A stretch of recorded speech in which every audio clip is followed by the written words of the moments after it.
அரசு டிவி. வன்கொடுமைக்கு எதிரான ஆர்ப்பாட்டம்.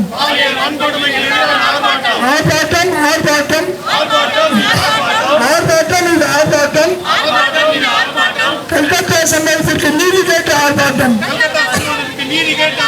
கல்கத்தா சம்பவத்திற்கு நீதி கேட்டு ஆர்ப்பாட்டம். கிருஷ்ணகிரி சம்பவத்திற்கு நீதி கேட்டு ஆர்ப்பாட்டம். கள்ளக்குறிச்சி சம்பவத்திற்கு நீதி கேட்டு ஆர்ப்பாட்டம். சார், இப்போ போராட்ட ஆர்ப்பாட்டம் பண்ணின்னு இருக்கீங்க.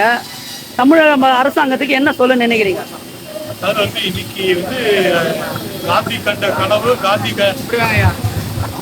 கண்ட கனவு காந்தி என்ன நினைச்சாரு, எதற்காக சுதந்திரம் வேணும் என்றாரு என்கின்றதுக்கு எல்லாம் கடந்து ஒரு பெண் தனியாக செல்வதற்கு என்று சூழல் ஏற்பட்டாதான் சுதந்திரம் அடைந்தது சொன்னார். ஆனா இன்னைக்கு என்ன நடந்துகிட்டு இருக்கு? இன்னைக்கு அப்படி இல்ல. ஒரு பள்ளிக்கூடத்துல போகிற குழந்தைங்க கூட பாலியல் வன்கொடுமை தாக்கப்பட்டிருக்கிறது. அங்க என்சிசி கேம்ப் நடத்தியிருக்காங்க. அந்த என்சிசி கேம்ப் நடத்துவதற்கு அந்த பள்ளிக்கூடம் எப்படி அனுமதி கொடுத்தது? யாருடைய அனுமதியின் பேர்ல அந்த பள்ளிக்கூடம் கொடுத்தது?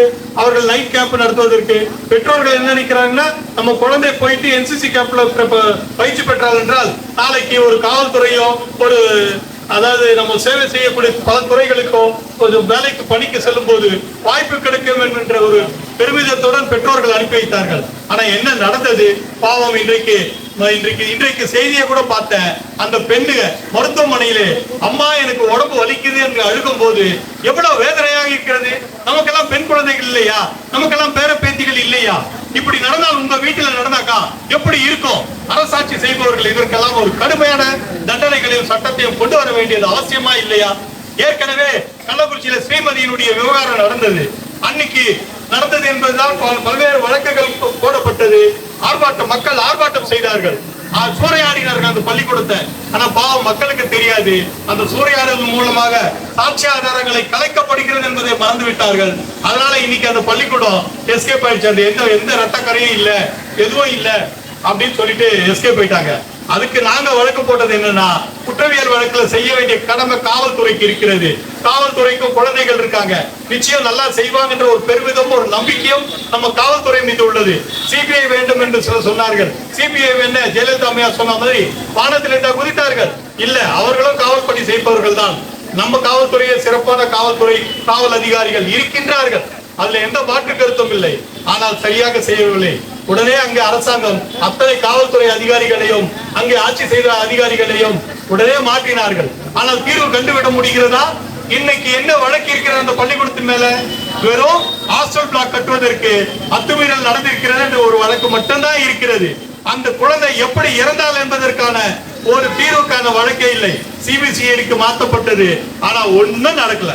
இப்படியான ஒரு அரசியல் சூழல் இருந்தாக்கா இன்னைக்கு கூட நம்ம சூரிய பிரகாஷ் என்கின்ற வழக்கறிஞர் இதே கிருஷ்ணகிரிக்காக ஒரு வழக்கு தொடுத்திருக்கிறார். அவர் சிபிஐ என்கொயரி வேணும்னு சொல்லியிருக்கார்.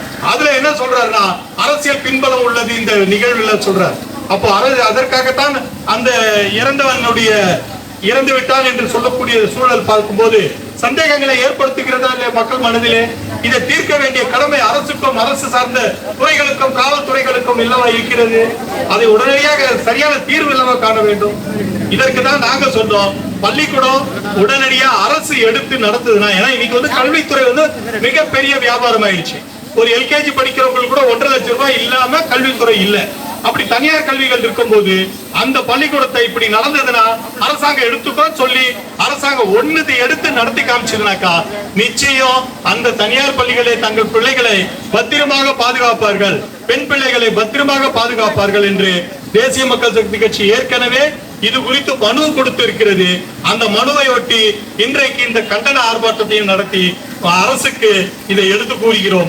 இந்த கோரிக்கையை ஏற்று உடனடியாக அந்த எங்கள் கொடுத்த மனுவின் மீது நடவடிக்கை எடுத்து அந்த தனியார் பள்ளிக்கூட பர்கூரில் உள்ள தனியார் பள்ளிக்கூடத்தை அரசுடைமையாக்க வேண்டும். இதுல பணம் இல்லைன்னு சொல்லாதீங்க. 1000 ரூபாய் கொடுக்க முடியும் பெண்களுக்கு என்று ஓட்டுக்காக நீங்க கொடுக்கின்றதை விட இதை செய்தீர்கள் என்றால் மக்களுக்கு பெரும் ஆதரவாக இருக்கும். இந்த பெற்றோர்களுக்கு மிகவும் அவர்களுக்கு பயனுள்ள தன்னம்பிக்கையும் பெண் பிள்ளைகளை படிப்பதற்கு நிச்சயம் ஒரு வழிவகுக்கும் என்று கூறுகிறோம். எங்களுடைய